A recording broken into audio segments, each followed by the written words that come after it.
Ô nó nào pe muốn chơi nữa chúng tiền này nữa chỉ lọt tiền thì tụi lọt tiền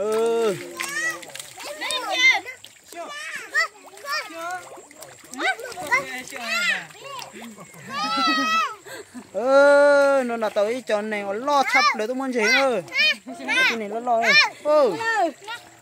còn tập cường nữa này mà ta lẽ cơn chơi nữa thôi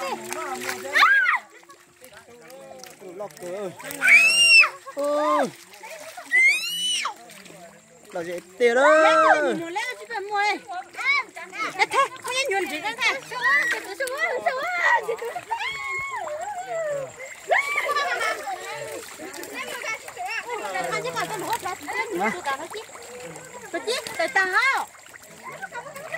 cái đủ lo cái này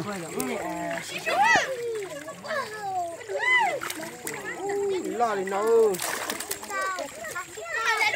mua mua cái đó có con nào lên mới nên nó đâu mà mua đấy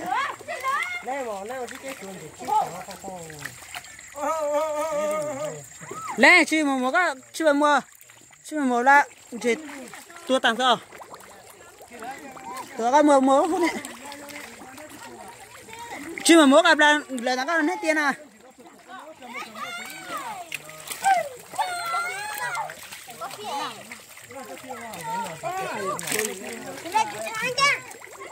ngăn cho nó tụi lọt tiền ơi tụi lọt ta lại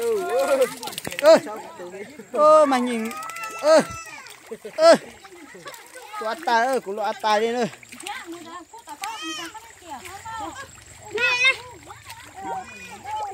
mà xui là muốn lo mà lấy nó to lấy cái chỗ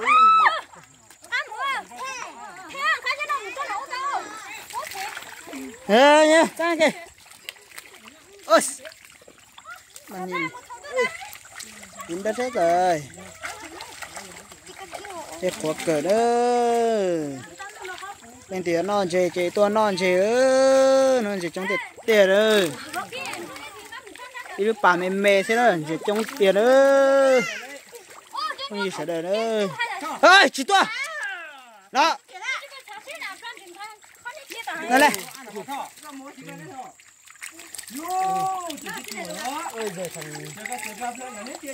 xìa lên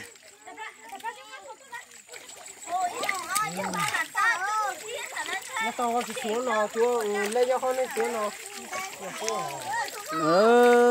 mua giờ lồng câu tên đầu mua tí xí nữa bây giờ lồng câu lồng tàu thế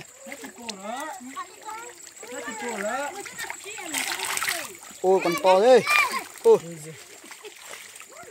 chị la xem nó bắt cá kìa cũng sợ chưa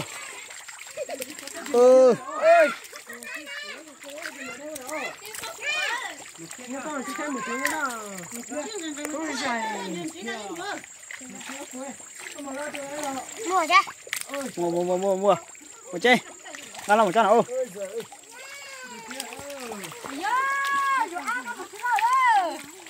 mình ngồi đây em muốn thử ơi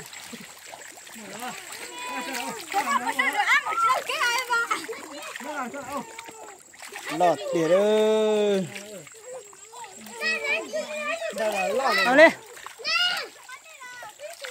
lo lên lo họ chỉ chống đầu lên nữa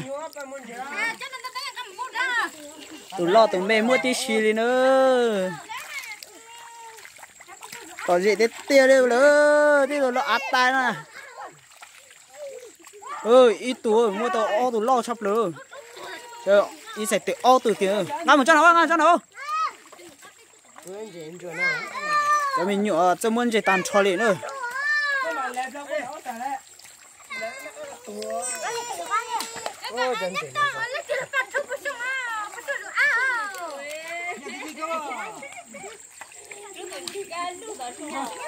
nó mình chỉ nó số nó bữa thử coi ô chị tua ta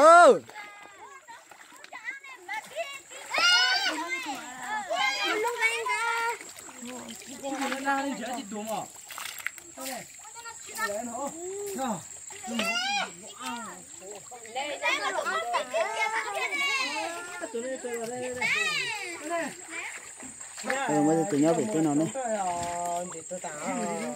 Ba thằng tôi à.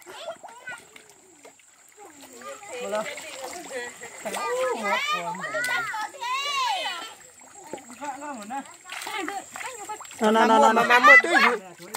Cái tao mà mua tới gì sao? Mới lại cho anh chị đến chơi này.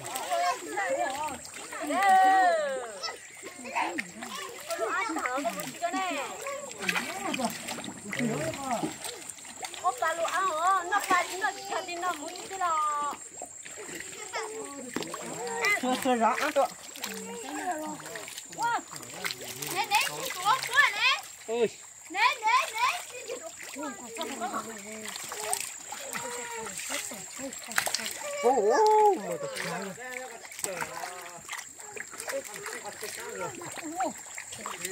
Một tớ lúc ăn được thôi. Ơi.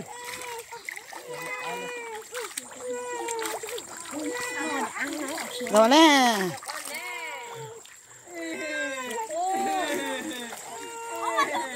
Cá chân nó ơi, lấy thọc bút đĩa ơi. Thọc bút đĩa à. Cho nó đây, chín lửa. Mua.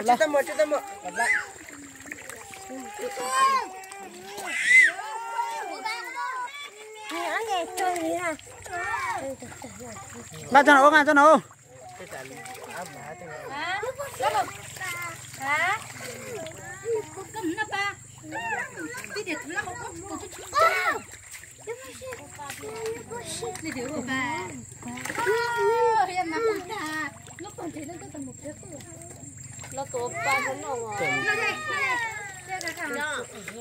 Nè từ lúc ăn đi. Nè mình tốt thì đó nó cho nó khát đi đó. Mà mua khu nhá. Số tên nó mua. Bạn mẹ thế đây dùng là trong thực tế tới sống rồi. Cho nên mình xanh thì đó. Mình sẽ về mua sữa ta đấy. Cố cho nó áp ta đi nó đi đây. Trong thực tế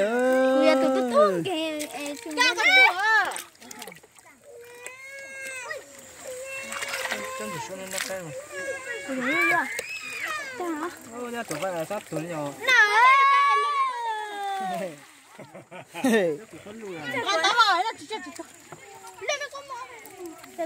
Chẳng có từng chế nó tớ hả xe? Bây giờ nó ác à. Tớ cho. Tớ chú lại. Tớ là chim múa mà. Tớ là chim múa. Mong cái thân luôn Chà. Lên mà. Nó. Chính chú thấy có một chút phải hút. Nó.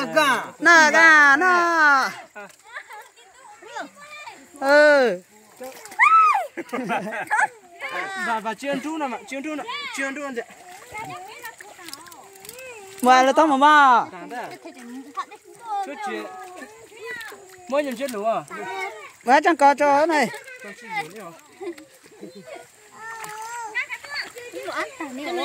Tụi nhiều có in chỉ thay đổi nên sai này nó đó, tụi nhiều bé tụ nó. Lọt tiền ơi, ít phải tự kiến ơi, giờ tới tụi con nhẹ kiến đã chỉ nó này.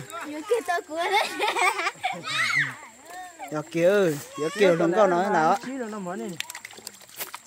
Nó nói muốn chế cho mùa, giờ con nhẹ đó. Muốn chế cho một năm gai giờ con nhẹ. Muốn làm gì chứ? Muốn nào? Đào tấn nè.